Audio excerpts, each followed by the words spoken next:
Class BSc sorry part second BSc part second statistical physics और unit चल रही है हमारी सेकेंड।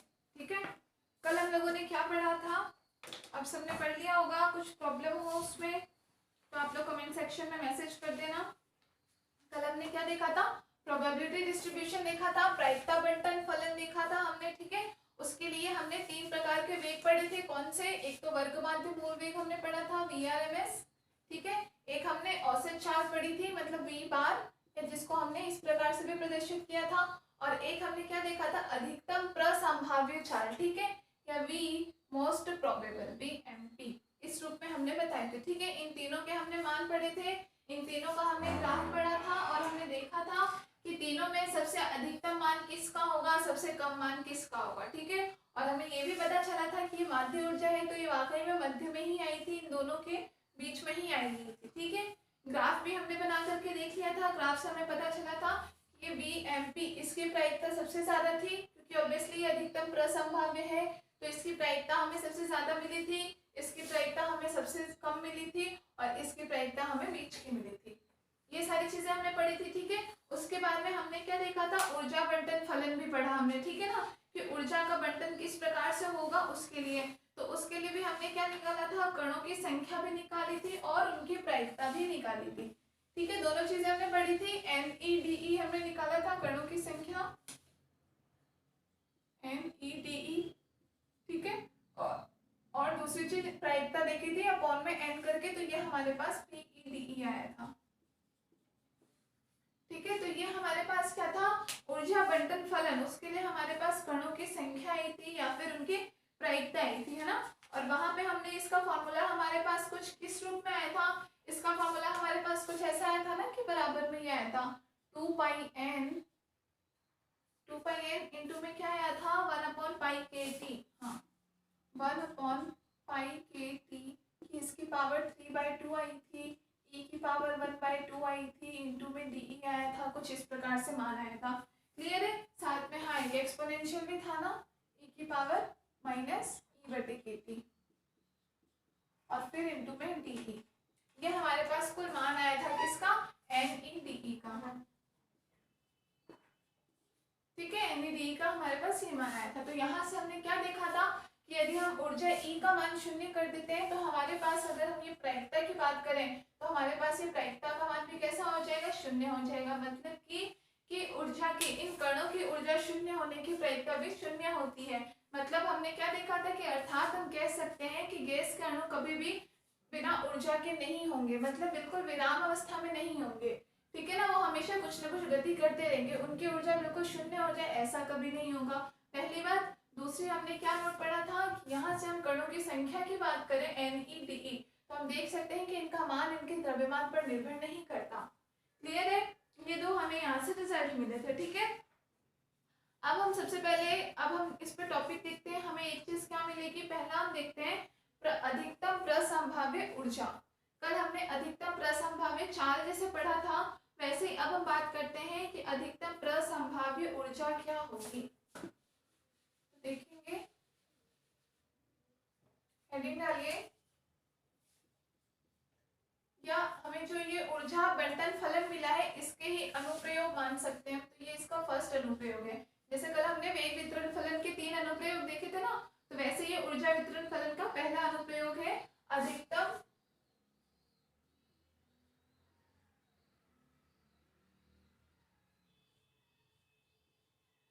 प्रसंभाव्य ऊर्जा।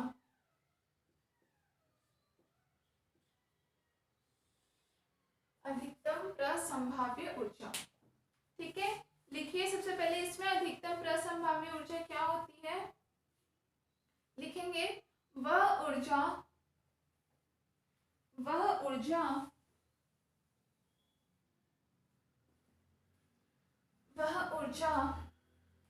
जिसके संगत अणुओं की संख्या, वह ऊर्जा जिसके संगत अणुओं की संख्या अधिकतम होती है, जिसके संगत अणुओं की संख्या अधिकतम होती है, अधिकतम प्रसंभाव्य ऊर्जा कहलाती है। अधिकतम प्रसंभाव्य ऊर्जा कहलाती है।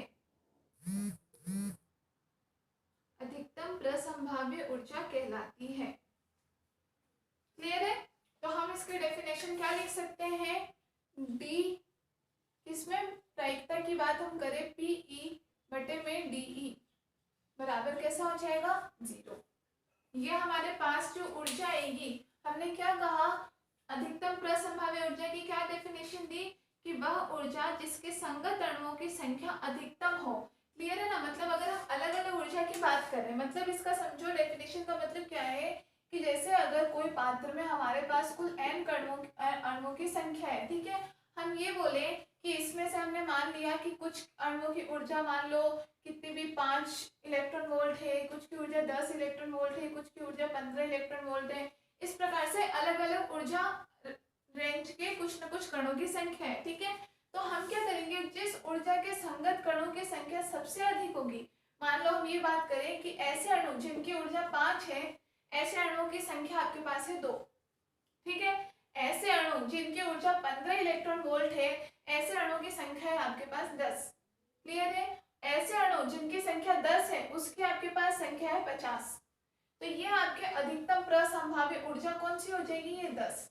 क्या हमने क्या डेफिनेशन दी कि वह ऊर्जा जिसके संगत अणुओं की संख्या अधिकतम होती है, कि जिसके संगत आपके पास सबसे ज्यादा अणुओं की संख्या है, कि 10 के संगत हमारे पास 50 अणु है, तो 10 हमारी क्या कहलाएगी? अधिकतम प्रसंभाव्य ऊर्जा कहलाएगी। क्लियर है? तो इसका हमें फॉर्मूला कहाँ से मिलेगा? DPE, प्रोबेबिलिटी की हम बात करें मैक्सिमम के लिए, अधिकतम की बात करें तो DPE मैक्सिमम बटे DE करें, तब जो हमें ऊर्जा का मान मिलेगा वो किसके बराबर मिलेगा?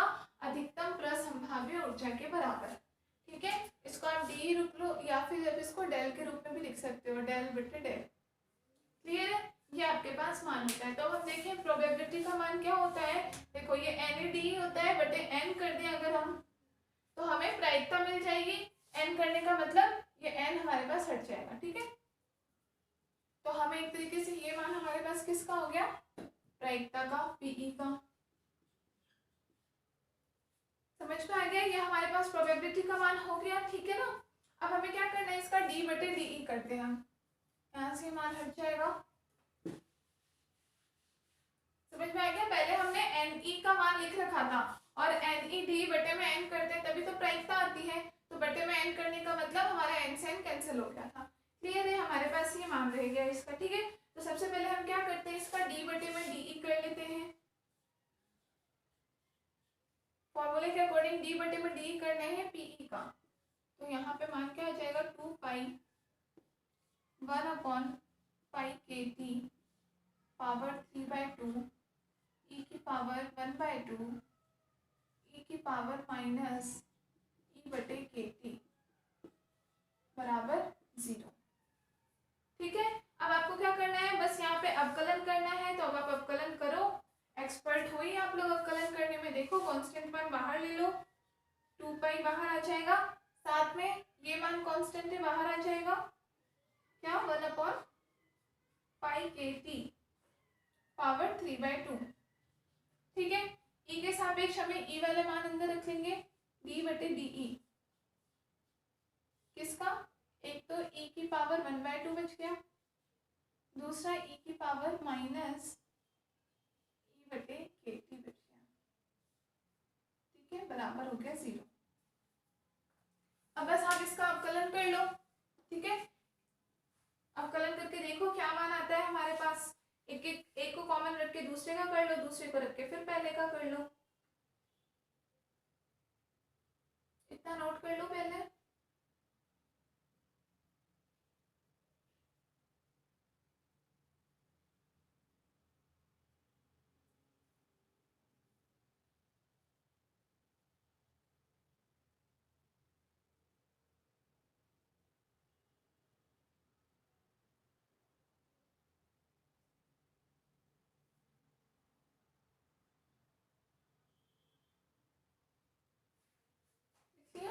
अब देखो इसका सिंपल सा अवकलन है, वो हम करते हैं।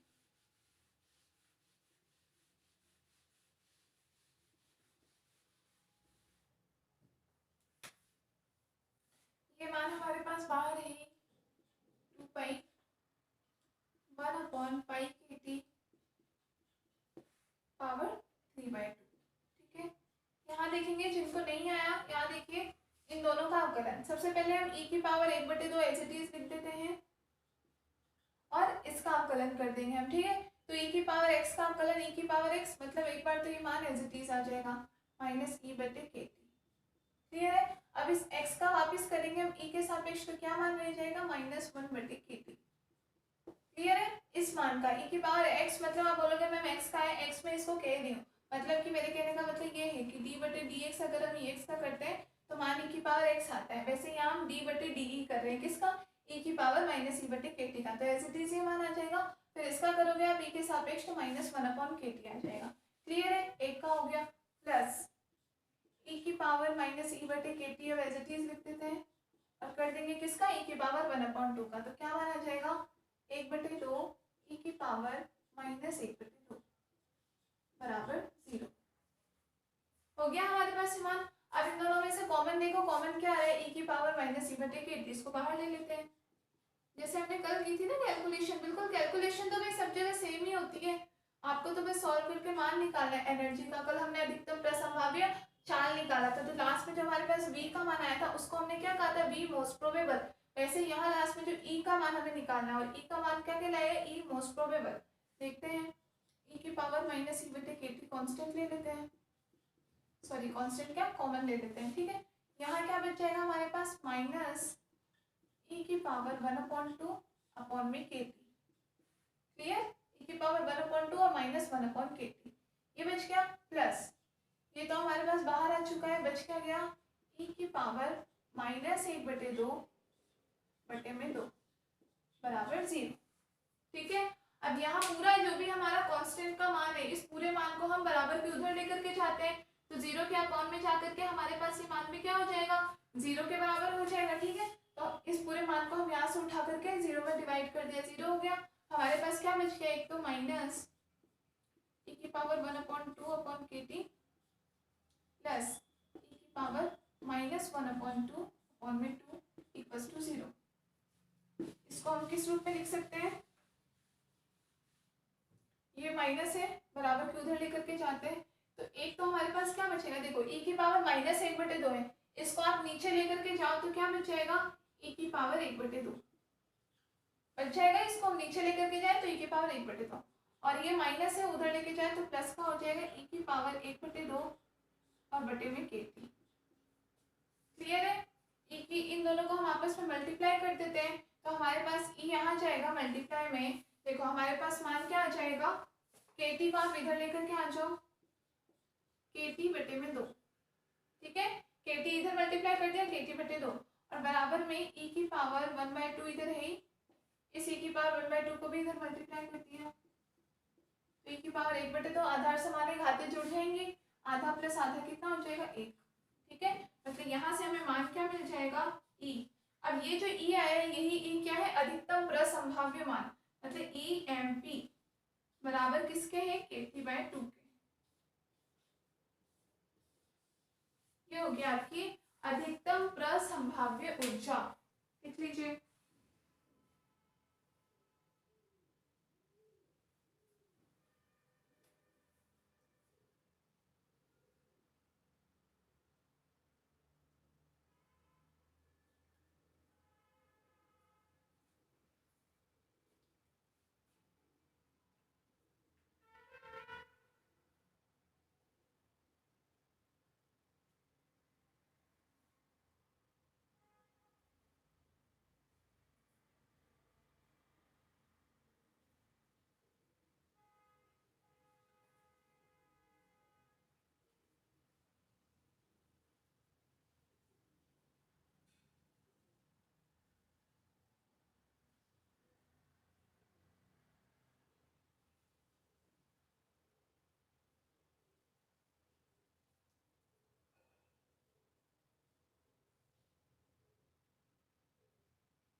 चले आगे। ठीक है, आपकी एक अनुप्रयोग इसका क्या आया, अधिकतम प्रसंभावी ऊर्जा। अब ये सारे मान आपको याद रखने हैं, जैसे ई मोस्ट प्रोबेबल का मान आया है KT/2, ठीक है ना। तो ये सॉल्व करना आना चाहिए, प्लस साथ के साथ डायरेक्ट मान भी ध्यान रखना, ताकि कभी क्वेश्चंस वगैरह आ जाए तो आप कर सको, ठीक है। इसका दूसरा अनुप्रयोग हम क्या देखते हैं, टॉपिक लिखिए औसत ऊर्जा।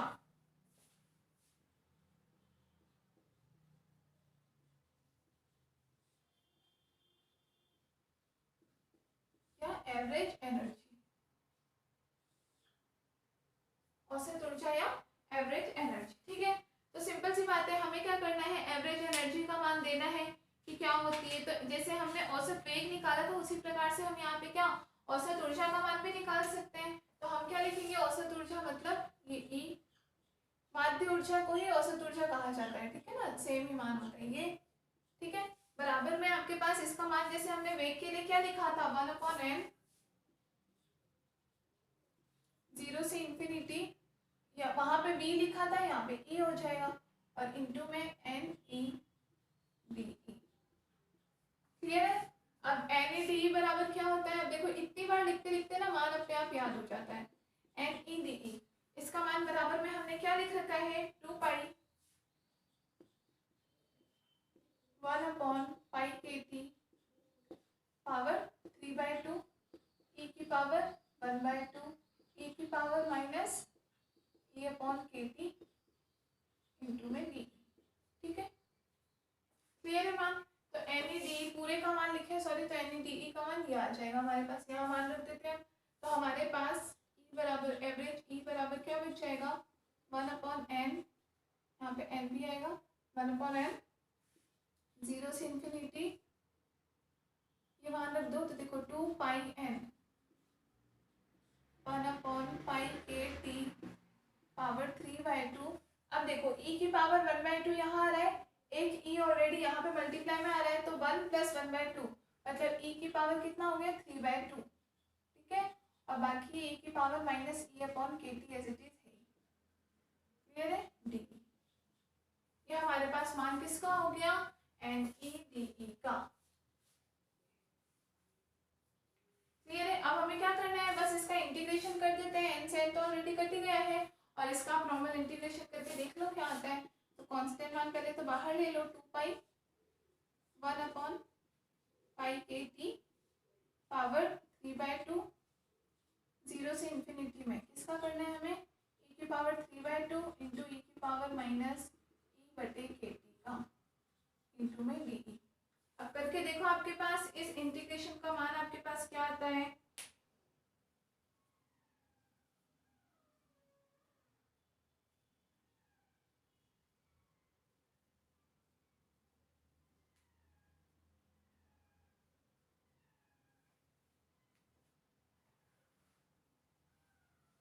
ठीक है। तो ये आप करके देखना खुद, ये इंटीग्रेशन, इसको जैसे e की पावर 3/2 है, इसको सॉल्व करने के लिए आप कुछ ऐसा कर सकते हो कि e बराबर x² मान लेना, ठीक है ना। तो आपके पास यहाँ से डी बराबर क्या हो जाएगा, 2x dx के बराबर आ जाएगा। ये मैं आपको थोड़ा ऐसे ही रफली मैंने आइडिया दिया है, इसके बेस पे आप खुद इस इंटीग्रेशन को करके देखना, ठीक है। और जब आप मान रखोगे किसका, एक को x² मान लेना, तो यहाँ पे x² उसकी पावर e की पावर कितना 3/2 है, तो x² की पावर 3/2 मतलब वो कितना आपका x³ बच जाएगा, ठीक है ना। इस तरीके से सॉल्व करना। तो यहाँ से आपके पास जो e का मान आएगा वो कितना आएगा, 3/2 KT,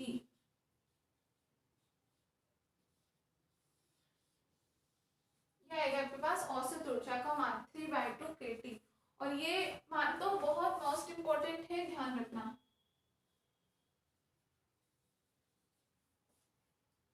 औसत ऊर्जा बराबर 3/2 KT,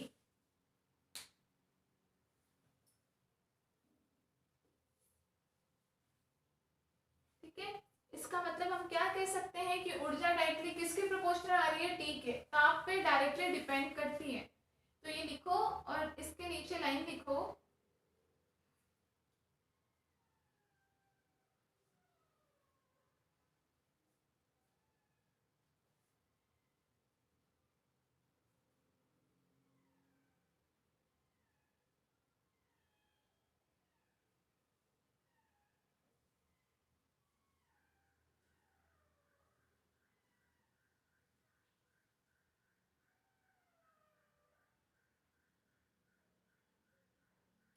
नीचे लिखो, अतः निकाय की माध्य गतिज ऊर्जा, अतः निकाय की माध्य गतिज ऊर्जा ताप के अनुक्रमानुपाती होती है। अतः निकाय की माध्य गतिज ऊर्जा ताप के अनुक्रमानुपाती होती है, ताप के अनुक्रमानुपाती होती है।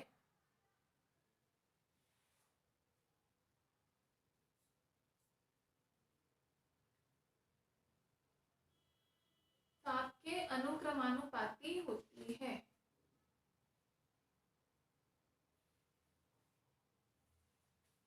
क्लियर है? और इसके साथ के साथ अगर हम ग्राफ देखते हैं, हमने इससे पहले क्या देखा था, ई के लिए प्रोबेबिलिटी, कल जो हमने लास्ट मान निकाला था, ई के लिए हमने प्रायिकता निकाला और ई का मान निकाला, ठीक है ना।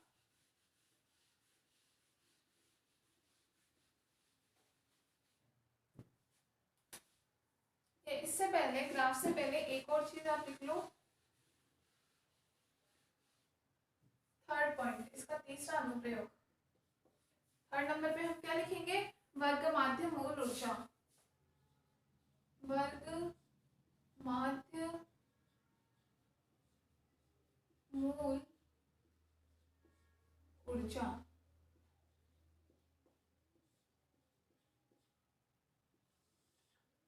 वर्ग माध्य मूल ऊर्जा बिल्कुल सेम जैसे कल हमने वर्ग माध्य मूल वेग निकाला था, उसी प्रकार से हम क्या निकालेंगे, वर्ग माध्य मूल ऊर्जा के बराबर, ठीक है। तो हम इसको क्या लिखेंगे, ई आर एम एस, जैसे वी आर एम एस वैसे ई आर एम एस, तो किसके बराबर हो जाएगा, माध्य ऊर्जा ले लो, ये हो गई माध्य ऊर्जा, इसका वर्ग स्क्वायर और उसका वर्गमूल, वर्ग माध्य मूल ऊर्जा। क्लियर है, इसके बराबर हो जाएगा।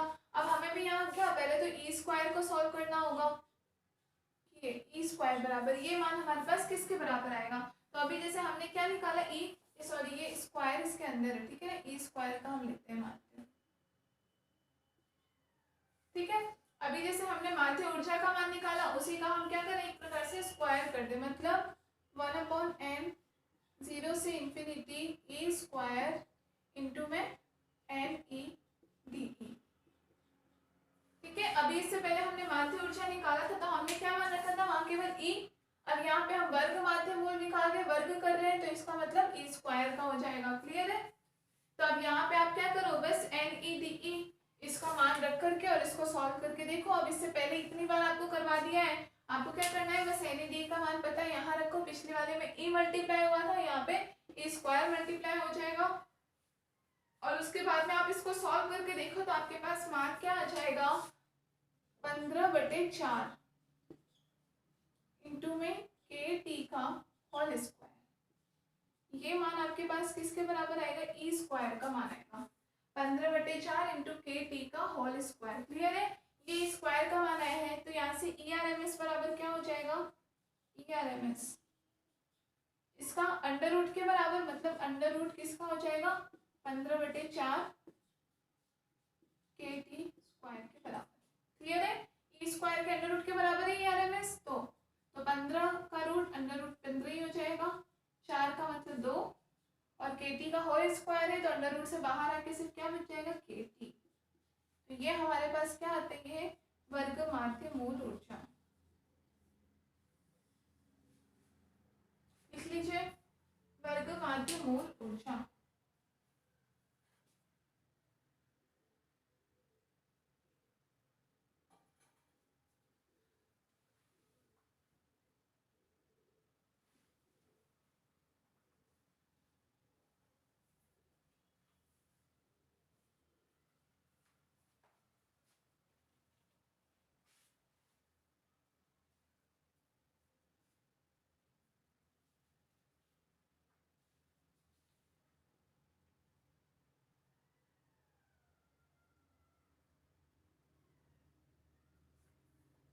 ठीक है, लिख लिया ये। तो ये आपके पास ऊर्जा के भी 3 रूप हो गए। कल जो हमने तीनों वेग पढ़े थे, आज हमने वही तीनों ऊर्जा पढ़ ली। कल हमने क्या, एक वर्गमाध्य मूल वेग पढ़ा था, एक अधिकतम प्रसंभाव्य चाल पढ़ी थी और एक औसत चाल पढ़ी थी, ठीक है। आज वही तीनों ऊर्जा हमने पढ़ ली। कौन सी, वर्गमाध्य मूल ऊर्जा पढ़ ली हमने, औसत ऊर्जा पढ़ ली और सबसे पहले अधिकतम प्रसंभाव्य ऊर्जा पे पढ़ लो, ठीक है। ऊर्जा जैसे हमने वेग का वितरण फलन पढ़ा था, नंबर ऑफ पार्टिकल्स कितने होंगे NED निकाला था और उससे हमने प्रायिकता निकाली थी, ठीक है। उसी प्रकार से हमने ऊर्जा के लिए भी बंटन फलन देख लिया, NEDE का मान देख लिया, कितने कणों की संख्या होगी और उसके लिए हमने प्रायिकता देख ली। क्लियर है। तो हमारे पास जैसे यहाँ से प्रायिकता का मान क्या आया, PEDE बराबर क्या मान आया हमारे पास प्रायिकता, NEDE बटे n के बराबर आया है, ठीक है। यहाँ से मान क्या आया था हमारे पास 2 पाई 1/पाई KT पावर 3/2 e की पावर 1/2 e की पावर माइनस e बटे KT इंटू में DE। ये मान हमारे पास आया हुआ है, किसका, PEDE का मान आया हुआ है। क्लियर है। तो हम क्या देखते हैं, यहाँ से हम अगर बात करें कि इस प्रायिकता में और एनर्जी में ग्राफ की अगर हम बात करें कि इन दोनों का रिलेशन किस प्रकार से है, ठीक है। तो अगर हम यहाँ एक ग्राफ बनाते हैं, इधर हम ले लेते हैं प्रायिकता PE और इधर हम ले लेते हैं एनर्जी E के बीच में ग्राफ, ठीक है। तो जैसा सेम ग्राफ हमें किसके लिए मिला था, वेगों के लिए मिला था, उसी प्रकार से यहाँ ऊर्जा के लिए हमें ग्राफ मिल जाएगा, ठीक है। अब यहाँ ऊर्जा पे डिपेंडेंसी यहाँ देखेंगे सब लोग, क्या देखा था हमने, जैसे E का मान 0 ले ले तो प्रायिकता भी हमें 0 मिल रही थी, मतलब शून्य ऊर्जा होने की प्रायिकता भी शून्य मिली, ठीक है।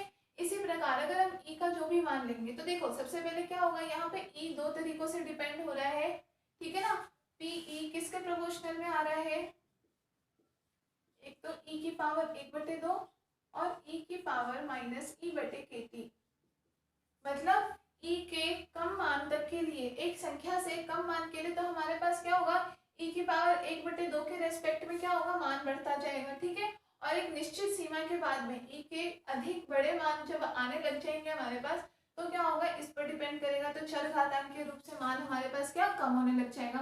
क्लियर। जैसे वेग में देखा था बिल्कुल सेम कंडीशन होगी, पहले इस पर डिपेंड करेगा छोटे मानों के लिए, इसलिए तब तक बढ़ता जाएगा, जैसे E के मान थोड़े बड़े आने लग जाएंगे हमारे पास तो इस पर डिपेंडेंसी बढ़ जाएगी, ठीक है ना, और मान क्या हो जाएगा, चरघातांक के रूप से कम होने लग जाएगा। क्लियर है। दूसरी चीज यहाँ पर भी आपके पास एक T भी आ रहा है, ताप भी आ रहा है। ताप किस प्रकार से आ रहा है, -1/T के रेशो में आ रहा है ताप, ठीक है। इसका मतलब क्या हुआ, आप जितना बड़ा ताप लोगे उसके लिए मान उतना कम आ जाएगा, जितना छोटा ताप होगा उसके लिए मान उतना ज्यादा आ जाएगा। कल मैंने डिटेल में आपको बताया था किस प्रकार से नेगेटिव वैल्यू मैंने लेकर के बताई थी, माइनस होने की वजह से 1/, में आएगी वैल्यू उल्टी होकर के, वो जो बड़ी वैल्यू होगी वो छोटी बन जाएगी, छोटी वैल्यू होगी वो बड़ी बन जाएगी। क्लियर है। तो हमारे पास जैसे कोई तीन अलग अलग अगर हम ताप लें और उनके लिए अगर हम इन दोनों के बीच में ग्राफ देखें तो हमें ग्राफ कुछ कैसा मिलेगा, पहले मान बढ़ा फिर चरघातांक के रूप से कम हो जाएगा, फिर ये मान बढ़ा चरघातांक के रूप से कम हो जाएगा, फिर ये मान बढ़ा चरघातांक के रूप से कम हो जाएगा। इस प्रकार का कुछ मान मिलता जाएगा। अब मान लीजिए हमने टेम्परेचर माना है, T1 टेम्परेचर है, ये T2 टेम्परेचर के लिए और ये T3 टेम्परेचर के लिए। क्लियर है। तीन अलग अलग के लिए हमें ताप कुछ इस प्रकार मिलेगा, जहां आपका T1 जिसके लिए आपकी पीक सबसे बड़ी आ रही है उसका मान होगा सबसे कम, उससे बड़ा मान होगा T2 का और उससे बड़ा मान होगा T3 का। क्लियर है। तो यहाँ से आप समझ गए, जिस T3 का मान सबसे ज्यादा है उसके लिए पीक आपको कैसी मिल रही है, सबसे छोटी मिल रही है। कारण ये कि E की पावर -1/KT दे रखा है इसका फॉर्मूला, ठीक है।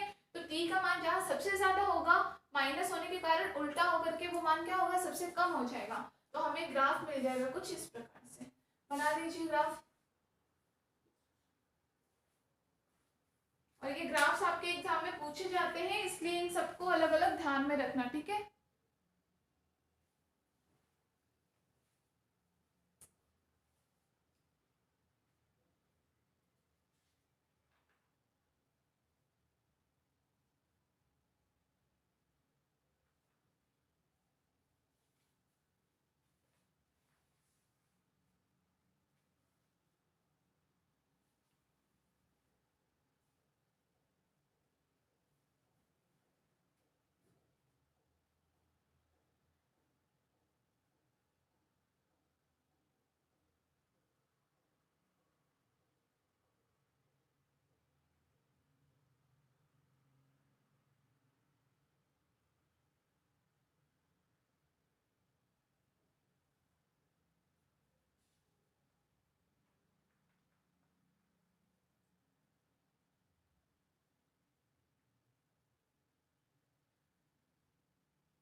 ऊर्जा वितरण फलन और वेग वितरण फलन होंगे कंप्लीट।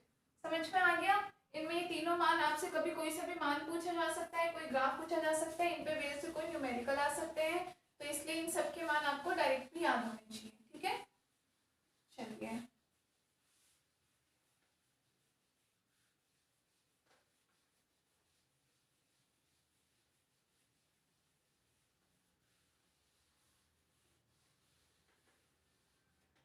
नेक्स्ट हेडिंग देंगे। नेक्स्ट हेडिंग ऊर्जा का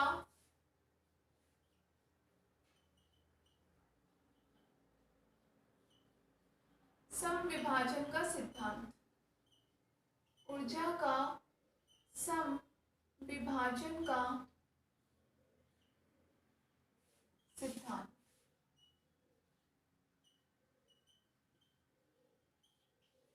ठीक है, law of equipartition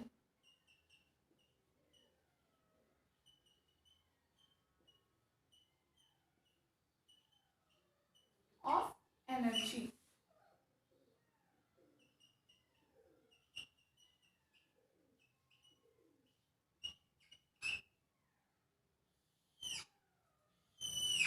law of equipartition of energy, most important topic,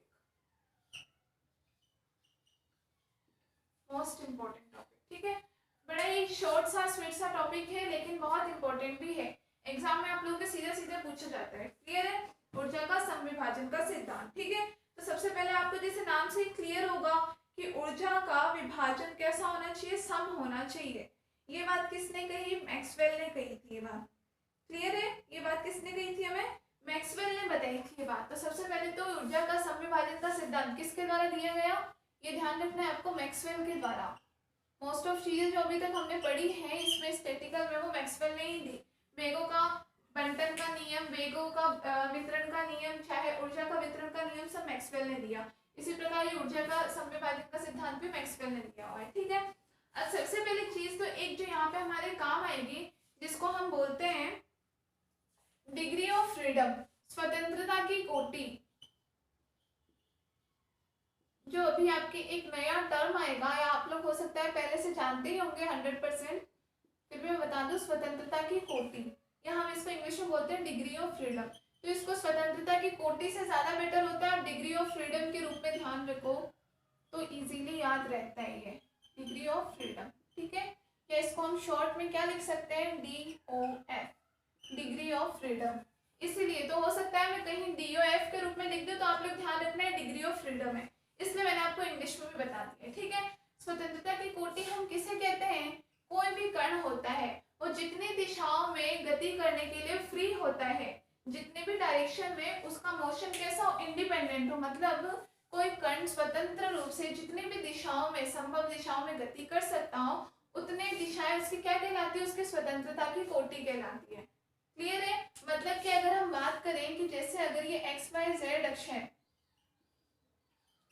कोई यहाँ पे हमने कोई कण ले लिया, अब ये कण अगर हम बोले कि ये किसमें, हम 3D स्पेस में बात कर रहे हैं, त्रिविमीय आकाश में हम बात करें, आकाश में वो कण एक्स अक्ष में भी स्वतंत्र रूप से गति कर सकता है। स्वतंत्र रूप से मतलब उसको कोई और छेड़ेगा नहीं बीच में। ठीक है, उसको कोई और अपना प्रभाव नहीं डालेगा, वो स्वतंत्र है कि वो एक्स दिशा में गति कर सकता है, वो वाई दिशा में गति कर सकता है, या वो जेड दिशा में गति कर सकता है। ठीक है, तो इसके डिग्री ऑफ फ्रीडम को हमसे पूछे कि इस कण के डिग्री ऑफ फ्रीडम कितने हैं, तो आप क्या बोलोगे? 3। कौन कौन से हैं? X, Y और Z। अब समझ में आया डिग्री ऑफ फ्रीडम क्या होता है? मतलब हमने X, Y, Z क्या, जितनी दिशाएं, जिन दिशाओं में भी कण जो है वो स्वतंत्रता पूर्वक गति कर सकता है, जिन दिशाओं में भी कण की स्वतंत्र गति संभव होती है, उसे क्या कहा जाता है? स्वतंत्रता की कोटि, उस कण की, या डिग्री ऑफ फ्रीडम। जैसे कोई कण XYZ अक्ष में स्थित है, कोई हमसे पूछे कि इस कण की स्वतंत्रता की कोटि कितनी है, इसकी डिग्री ऑफ फ्रीडम कितना है, तो हम क्या बोलेंगे? 3 है। कौन कौन से हैं? X, Y और Z है। समझ में आ गया? ये होती है आपकी स्वतंत्रता की कोटि। ठीक है, तो सबसे पहले तो आप लोग लिखेंगे ये ऊर्जा के समविभाजन सिद्धांत का कथन। ठीक है, तो हेडिंग डाल दिया ऊर्जा का समविभाजन का सिद्धांत, law of equipartition of energy. ठीक है, लिखो इसमें, लिखो इस नियम का प्रतिपादन सर्वप्रथम मैक्सवेल ने किया। इस नियम का प्रतिपादन सर्वप्रथम मैक्सवेल ने किया।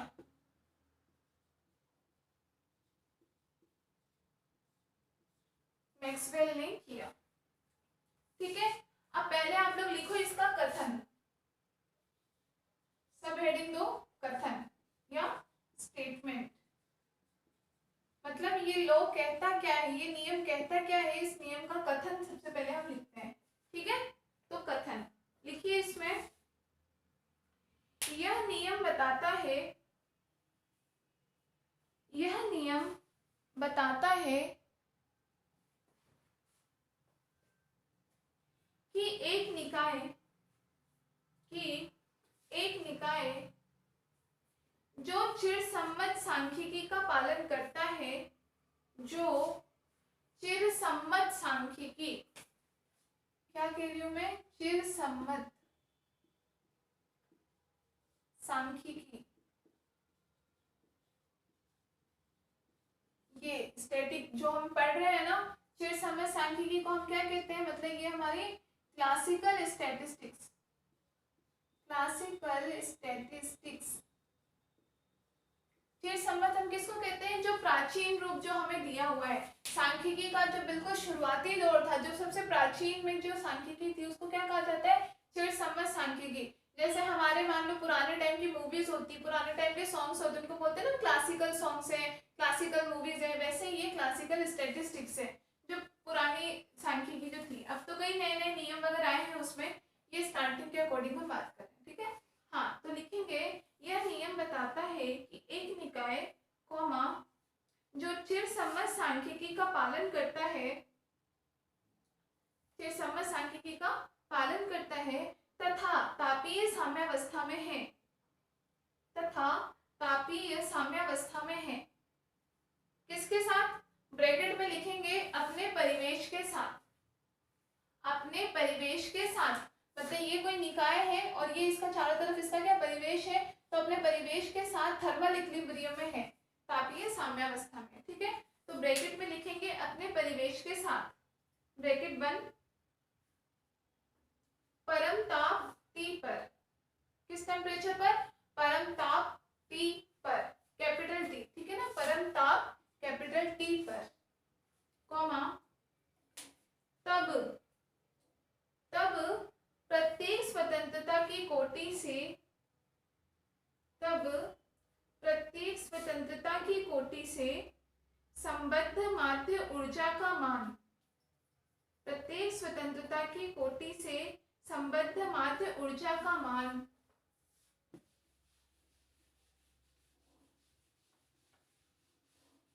संबद्ध माध्य ऊर्जा का मान 1/2 के T होता है।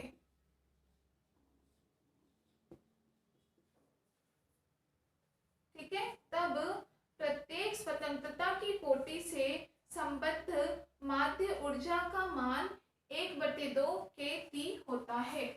जहां पे आपका K तो क्या है, बोल्ट्जमान कांस्टेंट,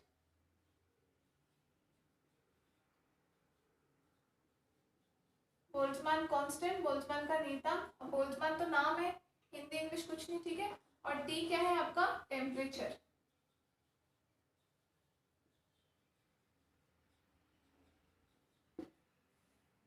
ठीक है, ये कथन था किसका, आपका ऊर्जा के समविभाजन सिद्धांत का। मतलब इन्होंने क्या कहा है कि कोई निकाय जो कि किसका पालन कर रहा है, क्लासिकल स्टैटिस्टिक्स का पालन कर रहा है, चिरसम्मत सांख्यिकी का पालन कर रहा है। ठीक है, पालन कैसे कर रहा है कि हमने ये बताया कि वो निकाय एक प्रकार से क्या है, कोई T ताप पर है और उसका जो परिवेश है अपने परिवेश के साथ किस में है, तापीय साम्यावस्था में है, तापीय साम्यावस्था में है। क्लियर है, तो हमने क्या कहा कि उसकी जो प्रत्येक स्वतंत्रता की कोटि है, जितनी भी स्वतंत्रता की कोटि हो, लेकिन प्रत्येक स्वतंत्रता की कोटि से संबंधित ऊर्जा का मान कितना होगा, 1/2 kT के बराबर होगी। हर स्वतंत्रता की कोटि इतनी ही ऊर्जा रखेगी। क्लियर है, इसका हम एक एग्जांपल लेके देखते हैं। एग्जाम्पल हम लेंगे, मान लिया हम जो बात कर रहे हैं जिस निकाय की, वो कुछ इस प्रकार है।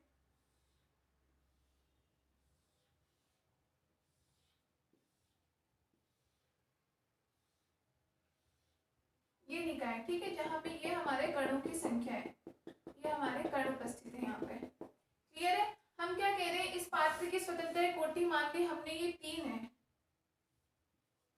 ठीक है, ये z ले लिया, इधर आप y मान लो, इधर x मान लो, कुछ भी।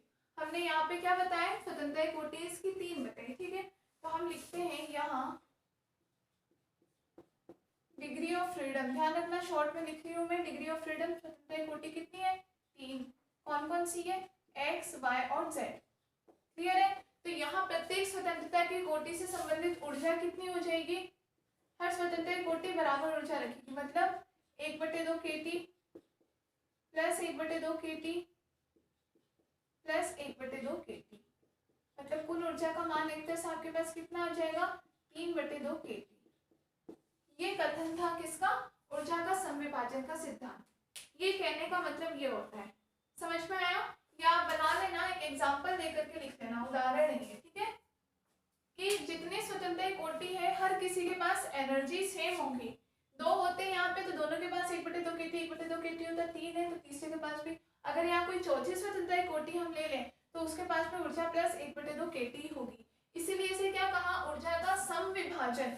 ऊर्जा बिल्कुल समान रूप से विभाजित होगी सभी स्वतंत्रता की कोटियों में, ठीक है। लॉग इक्वी पार्टीशन, मतलब कि एनर्जी का पार्टीशन कैसा होगा, बिल्कुल इक्वल होगा, कि कुल ऊर्जा है इतनी तो 3 स्वतंत्र कोटि तो तीनों में बराबर विभाजित होगी, अभी 2 होते तो दोनों में बराबर विभाजित होती है, इस प्रकार से, ठीक है।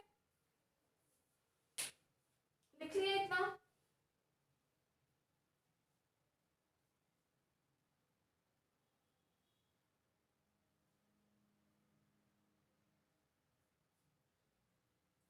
ठीक है, तो अब हम जैसे बात करते हैं, ये तो हमने एक एग्जांपल लिखा, ठीक है। अब हम जिस किसी निकाय की बात कर रहे हैं जिसमें हमने मान ली डिग्री ऑफ फ्रीडम जो है वो ज्यादा है, कुछ भी, कोई हमने n डिग्री ऑफ फ्रीडम मान लिया या f डिग्री ऑफ फ्रीडम मान लिया, कुछ भी, ठीक है। ये तो हमने 3 के लिए लेके बताया था। अब देखो हम लिखते हैं, माना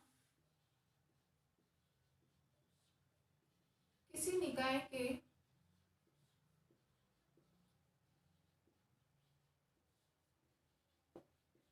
कुल कितने f डिग्री ऑफ फ्रीडम है, मतलब स्वतंत्रता की कोटियां हैं।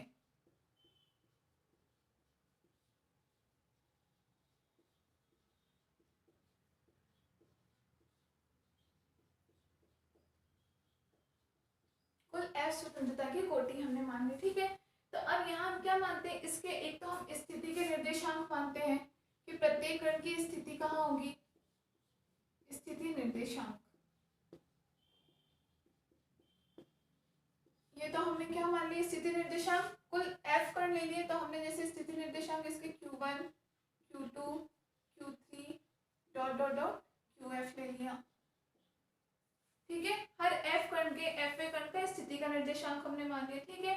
अब हर f के संगत कुछ ना कुछ संवेग भी होगा, क्यों, गैस के अणु है तो रेगुलरली मोशन में है, कुछ द्रव्यमान है तो संवेग जनरेट हो गई। तो हम लिख सकते हैं f के संगत संवेग निर्देशांक,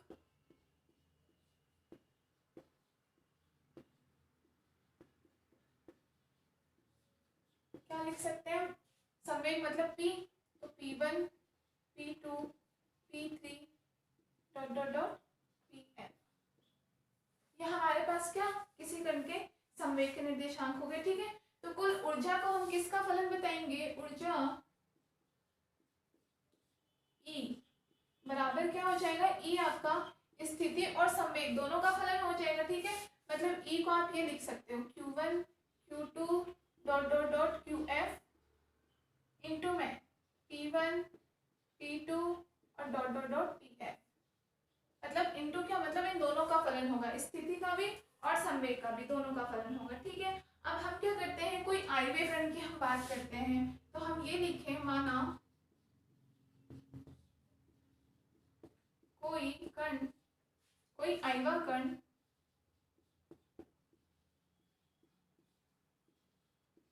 पी आई संवेग से गति करता है,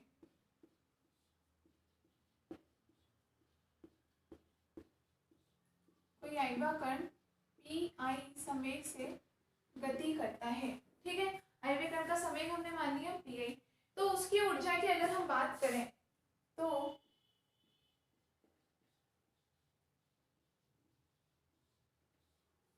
उसकी ऊर्जा, उस कण की ऊर्जा, अब हम क्या करेंगे, ये जो यहाँ पे हमने QF तक बात की है तो कुल F पार्टिकल आ गए हमारे पास। ठीक है, इसमें से हम क्या बात करें, अब हम स्पेशली कोई आयव्य कण की बात करें तो उस जो आयव्य कण की ऊर्जा है उसको हम अलग ले लेते हैं। ठीक है, और बाकी सबको हम अलग रूप में रहने देते हैं। ठीक है ना, वह आयव्य कण का संवेग भी हमने pi बता रखा है, मतलब हम इस कुल I को क्या लिख लेते हैं, E बराबर, एक तो हम E ले लेते हैं जो pi संवेग से गति कर रहा है। क्लियर है, उसको हमने अलग ले लिया, प्लस बाकी सबको एक साथ लिख दिया, प्लस E ये as it is Q1 Q2 dot dot dot QF और P1 P2 dot dot dot PF। हमने क्या किया, उस आयव्य कण को हमने एक प्रकार से अलग ही ले लिया। अब क्योंकि ये तो आपके पास कुल ऊर्जा थी, ठीक है ना, सारे कणों की थी, कोई आयव्य कण आपने अलग ले लिया तो इसमें कुछ तो फर्क पड़ा होगा भाई, एक कण के संवेग को अलग कर दिया तो इस एनर्जी को आप मान लो E डैश। ठीक है ना, ये कुल ऊर्जा थी, इसमें से हमने E अलग कर लिया और प्लस में E डैश, जो बाकी के जितने कण रह गए उनकी ऊर्जा का मान हो गया। ठीक है, तो यहाँ आपने E को किस प्रकार से विभाजित कर दिया, इसका मतलब आप कह सकते हो कि आपका E बराबर में क्या हो गया, एक तो आयव्य कण की ऊर्जा हो गई और बाकी जो बचा हुआ वो आपने E डैश के बराबर मान लिया, मतलब E बराबर आपके पास EI प्लस E डैश। इस रूप में आपने कुल ऊर्जा को ब्रेक कर दिया। समझ में आ गया, ये थी कुल F कणों की ऊर्जा। हमने कोई आयव्य कण जो pi संवेग से गति कर रहा है तो उसको हमने अलग ले लिया, बाकी सब में से भी एक कण माइनस हो गया, कुछ तो फर्क पड़ा होगा तो हमने E को E डैश से बता दिया, E डैश के बाकी कणों का आ गया, I का अलग ले लिया हमने। ठीक है, मतलब आपने कुल E को आपने किस में EI प्लस E डैश के रूप में तोड़ दिया। लिख लीजिए इतना।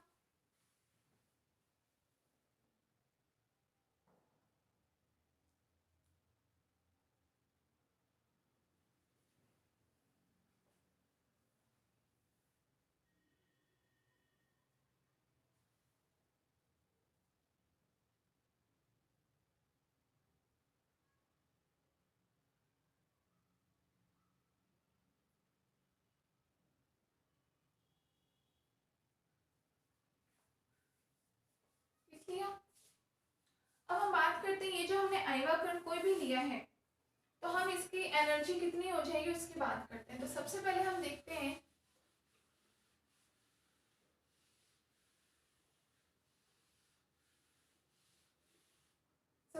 देखें कि गतिज ऊर्जा कितनी होती है। देखो, गतिज ऊर्जा के फॉर्मूले से हम जानते हैं,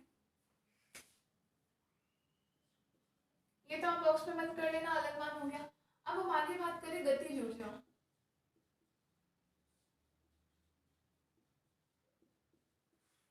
E बराबर क्या होता है, 1/2 mv स्क्वायर। क्लियर है, या इसको हम इस रूप में भी तो लिख सकते हैं, p स्क्वायर बटे 2m। लिखते हैं ना गतिज ऊर्जा को, कैसे लिखते हैं पता है, इसको m से ऊपर नीचे मल्टीप्लाई डिवाइड कर दो तो ये मान क्या बच जाएगा, ऊपर तो m स्क्वायर v स्क्वायर हो जाएगा और नीचे भी m हो जाएगा, m से मल्टीप्लाई डिवाइड कर दिया। अब mv p के बराबर होता है संवेग और m स्क्वायर v स्क्वायर मतलब p स्क्वायर हो जाएगा बटे में 2m। ठीक है ना, इस तरीके से हम इसको लिखते हैं। तो हम E बराबर हमने क्या लिख दिया, p स्क्वायर बटे 2m के बराबर। ठीक है, या इसी को हम कुछ इस तरीके से लिख ले, 1/2m और इंटू में p स्क्वायर। ठीक है, थोड़ा हम इसको अलग करके लिख लें। तो ये 1/2m, द्रव्यमान तो कहीं चेंज नहीं हो रहा, तो ये पूरा मान कैसा है, कोई कांस्टेंट है, तो हम इस मान को कोई कांस्टेंट के बराबर मान लेते हैं। हमने इसको कांस्टेंट b के बराबर मान लिया। ठीक है ना, तो हम लिखेंगे कि माना 1/2m, हमने कोई कांस्टेंट किसके बराबर मान लिया, b के बराबर, कांस्टेंट b के बराबर हमने मान लिया। ठीक है ना, बराबर ही माना है यहाँ पे बराबर। तो हमारे पास E बराबर क्या हो जाएगा, b इंटू में p स्क्वायर। क्लियर है, हमने p स्क्वायर बटे 2m के रूप में लिख सकते हैं गतिज ऊर्जा, 1/2m अलग लिखा, p स्क्वायर अलग लिखा, 1/2m को कांस्टेंट b मान लिया, तो क्या आ गया, ये हमारे पास कुल ऊर्जा है। किसी आयव्य कण की ऊर्जा की बात करें, आयव्य कण की गतिज ऊर्जा कितनी हो जाएगी,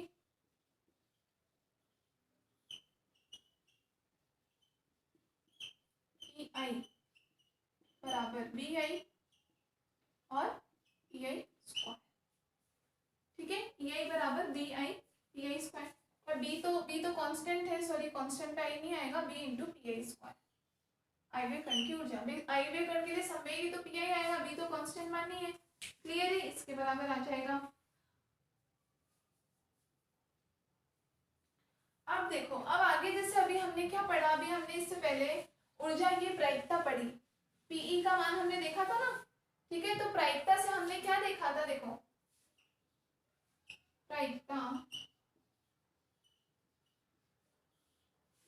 पी ई, अब ध्यान रखना एक पी आपके पास संवेग भी है और ये पी प्रायिकता है, इसलिए मैं इस पी को कैपिटल पी के रूप में लिख दे रही हूँ, ठीक है ना। ये पी इस प्रकार से लिखा और ये प्रायिकता वाला पी इस प्रकार से कैपिटल ई के रूप में हमने लिखा है, ठीक है। तो हम पी की बात करते हैं, पीई अभी जो हमारी ऊर्जा के कारण जो प्रायिकता आई थी, ठीक है, किसी आई वे कण के लिए हम बात कर रहे हैं, किसके प्रोपोर्शनल आई थी, अभी लेटेस्ट हमने लास्ट ग्राफ बनाया था, पूरा फॉर्मूला लिखा था प्रायिकता का, ठीक है। हमने वहां से किसके समानुपाती देखा था, ई की पावर माइनस ई बटे के टी था, कुछ इस प्रकार से।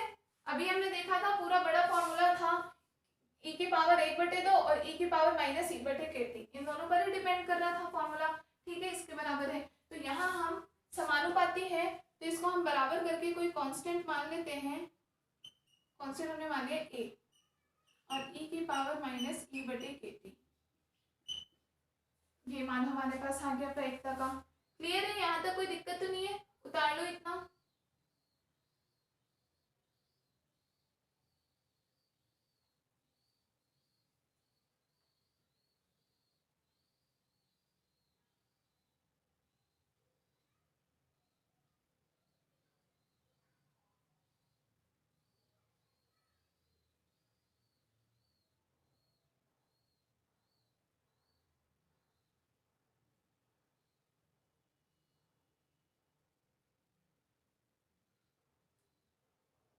ठीक है, इतनी बात समझ में आ गई, प्रायिकता हमारे पास ये माना गया।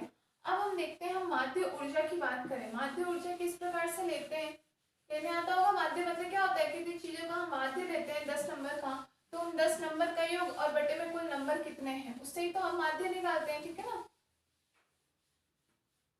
तो देखो, अब सबसे पहले अपन बात करते हैं कि माध्य ऊर्जा कितनी हो जाएगी किसी आई वे कण के लिए।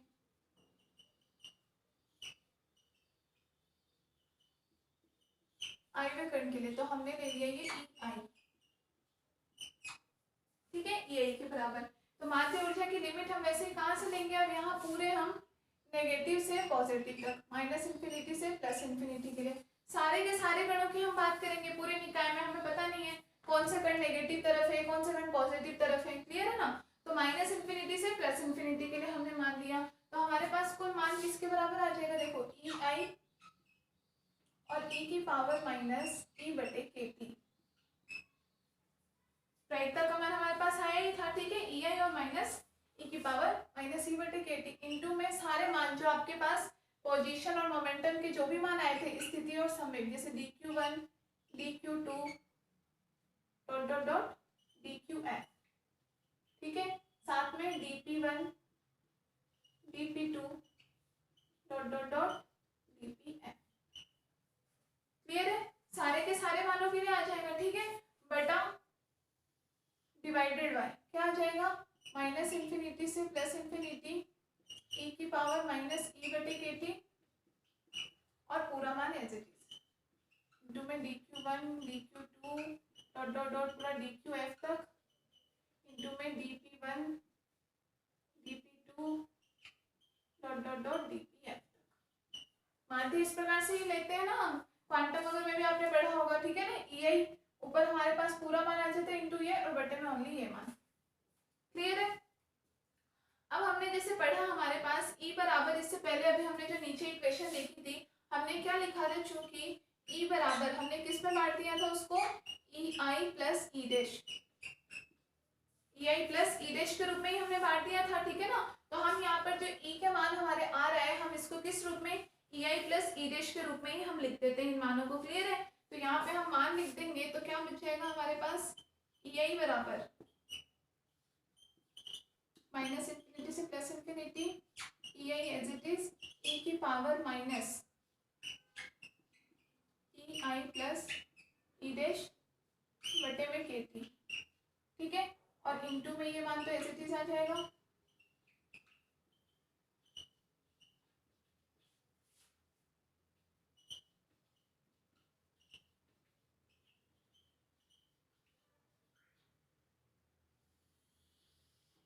डिवाइडेड बाय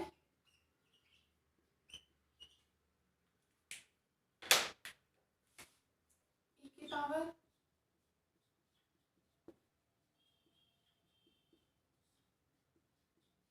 पूरा मान लिख दो, D Q one D Q two D Q F D P one D P two dot dot dot D P F,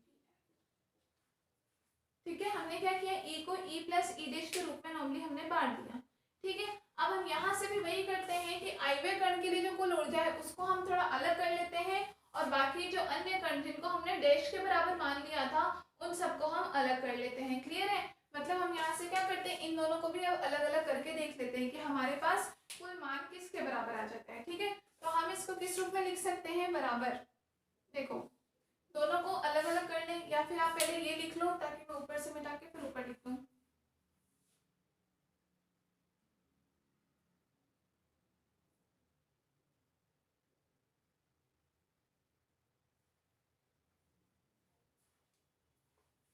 ठीक है, देखो इसके बाद हम इनको सॉल्व करके अलग अलग करते हैं।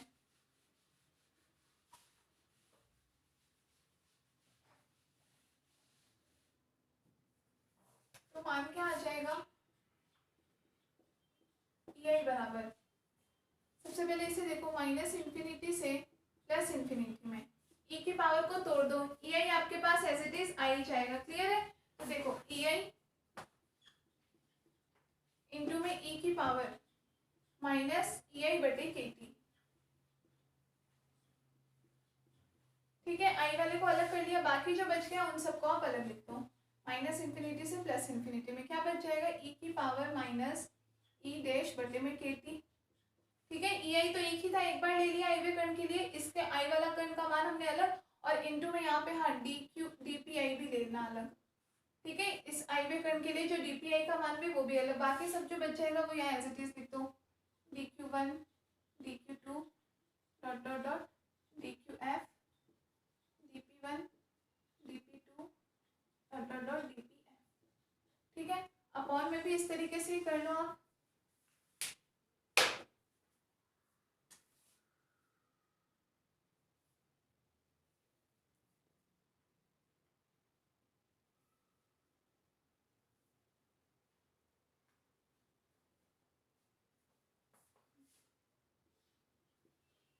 माइनस इंफिनिटी से प्लस इंफिनिटी में इसको हम अलग कर लेंगे, तो ई की पावर माइनस ई आई बटे में के टी इंटू में डी पी आई, इसको हम अलग ले लेते हैं और बाकी पूरे मान को ले लेंगे हम अलग। ई की पावर माइनस ई डैश बटे में K T D Q one D Q two dot dot dot D Q F into में D P one D P two dot dot dot D P F. दोनों मानों को हमने ऊपर नीचे से क्या किया, अलग अलग करके देख लिया, ठीक है। अब यहाँ से देखो ये पूरा मान और ये पूरा मान बिल्कुल सेम है, तो ये आपस में हो जाएगा कैंसिल। क्लियर है? ऊपर नीचे बिल्कुल सेम का सेम मान आ जाएगा और हमारे पास फाइनली बच क्या जाएगा,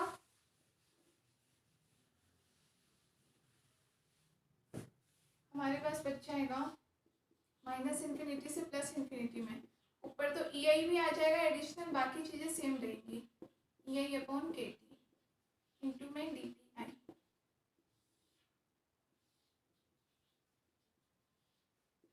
ई की पावर माइनस ई आई अपॉन के टी इंटू में डी पी आई।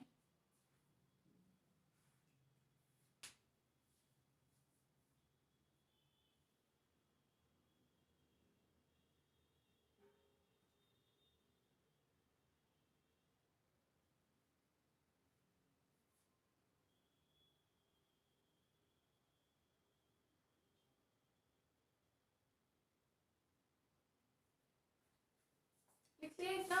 अब ए आई का मान इससे पहले हमने किसके बराबर किया था, पीछे देखो ए आई का मान हमने B into P I square के बराबर मान आया था हमारे पास, ठीक है। ए आई का वो मान हम यहाँ पे रख देते हैं, तो हमें क्या मिल जाएगा यहाँ से,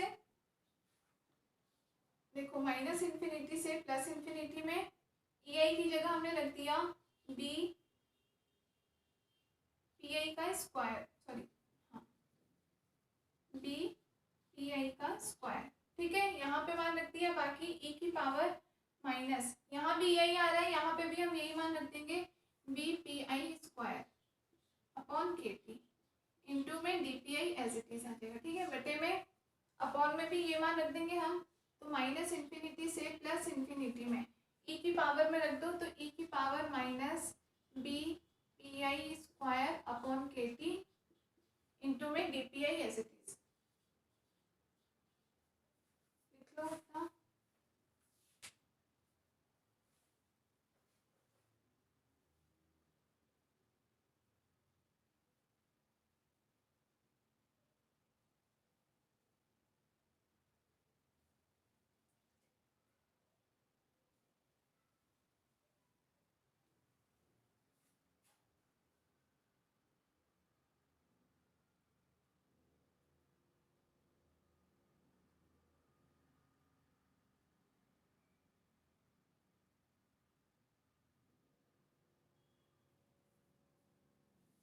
क्लियर है। तो अब ये जो पूरा आपके पास मान बच रहा है, आगे देखेंगे ये पूरा मान आपके पास कुछ कैसा बचता है, इस इंटीग्रल का टाइप समझो। ये कुछ इस प्रकार का आपके पास इंटीग्रल आ रहा है माइनस इन्फिनिटी से प्लस इन्फिनिटी में। देखो आगे आपके पास B into P I square के मान के बराबर आ रहा है। ठीक है, इसको मान अगर हम एक्स स्क्वायर लेते हैं, एक्स स्क्वायर और ई की power minus A X square into D X, कुछ इस टाइप का मान बच रहा है। एक्स स्क्वायर ई की power one upon minus one upon K T, minus as it is आ रहा है, one upon K T constant A के बराबर ले लें, और बाकी मान आपके पास फिर बी पी आई स्क्वायर मतलब एक्स स्क्वायर के बराबर इंटू में डी एक्स बच रहा है ये मान। तो इसका मान आपके पास होता है, ये गाउसियन इक्वेशन होती है जिसकी वैल्यू आपके पास होती है one upon two under root pi by A square के बराबर। इसको हम या फिर इस तरीके से भी लिख सकते हैं one upon two A under root pi by A. यह आपके पास गाउसियन समाकलन होता है जिसका मान आपको डायरेक्टली ही याद रखना पड़ता है। तो इसलिए इस इक्वेशन के फॉर्म में अब ये जो समीकरण है इस पूरे का मान भी हम सॉल्व करके इस रूप में लेकर के आएंगे।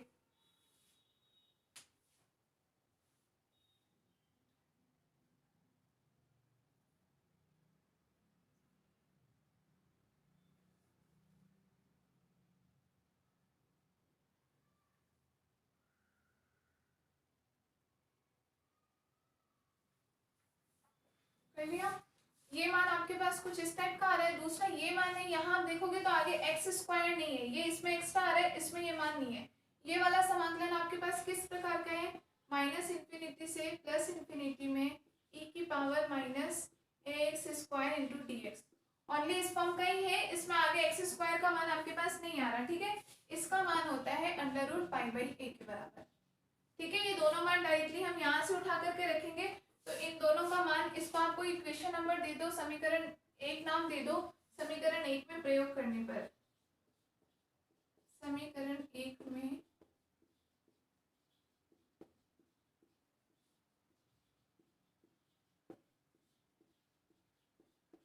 प्रयोग करने पर, तो इन दोनों का आप मान रख के देखो, यहाँ पे क्या मिल जाएगा आपको। देखो पहले इसका मान हमारे पास आ रहा है one upon two A under root pi by A के बराबर। ठीक है, अब ए का मान हमारे पास किसके बराबर आ रहा है, वन अपॉन के टी के फॉर्म में। क्लियर है, तो यहाँ पे आपके पास मान कितना आ जाएगा इसका, बराबर B as it is, B को तो कोई कांस्टेंट मान सकते हैं, वन अपॉन के टी। ठीक है, बी कहाँ गया, हाँ इसका मान, ठीक है, वन अपॉन टू ए के फॉर्म में, तो B into one upon K T into में टू आ जाएगा, और under root pi by A, under root के अंदर इसका मान वापस डाल दो, पाई अपॉन में इसका मान आ जाएगा B upon K T. Clear है, और अपॉन में भी इसका मान यहाँ से डाल दो डायरेक्टली, पाई बाई ए के बराबर।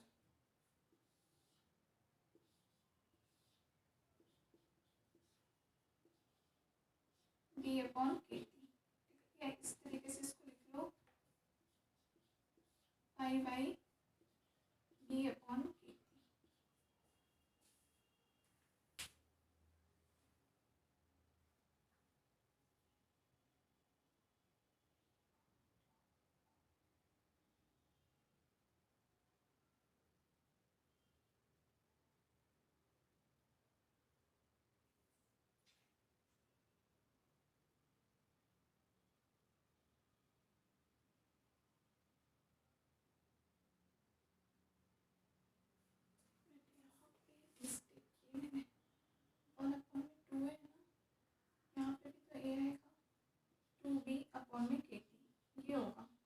1/2 है, 1/2 और इंटू B/KT वापस आएगा। तो यहाँ से देखो ये दोनों मान से ये तो बिल्कुल सेम है, कट जाएगा, आपके पास बच क्या जाएगा B/2B और अपॉन में KT, ऊपर चला जाएगा इंटू में KT, तो आपके पास फाइनल रिजल्ट आ जाएगा KT/2, जो कि मैक्सवेल ने बताया था कि प्रत्येक कण की ऊर्जा किसके बराबर होगी, KT/2 के बराबर। तो ये हमारा प्रूफ हो गया। ठीक है, ऊर्जा के समविभाजन सिद्धांत से हमने कौन से लिए थे, हमने कोई F डिग्री ऑफ फ्रीडम लिए थे, हमने F स्वतंत्रता की कोटि, और प्रत्येक कण की जो ऊर्जा हमारे पास कितनी आ गई, KT/2 के बराबर। इसका मतलब क्लियर है, चाहे आप कोई 3 अगर लेते डिग्री ऑफ फ्रीडम स्वतंत्रता की कोटि, तो भी प्रत्येक की ऊर्जा कितनी होती, KT/2 plus KT/2 plus KT/2 के बराबर होती। चाहे आप 4 लो तो उतनी बढ़ जाती, यहाँ आप F ले रहे हो तो भी प्रत्येक की ऊर्जा इतनी ही होगी। तो ये आप लोग लिख लीजिए, ये आपकी स्वतंत्रता की कोटि, sorry law of equipartition of energy हो गया कंप्लीट।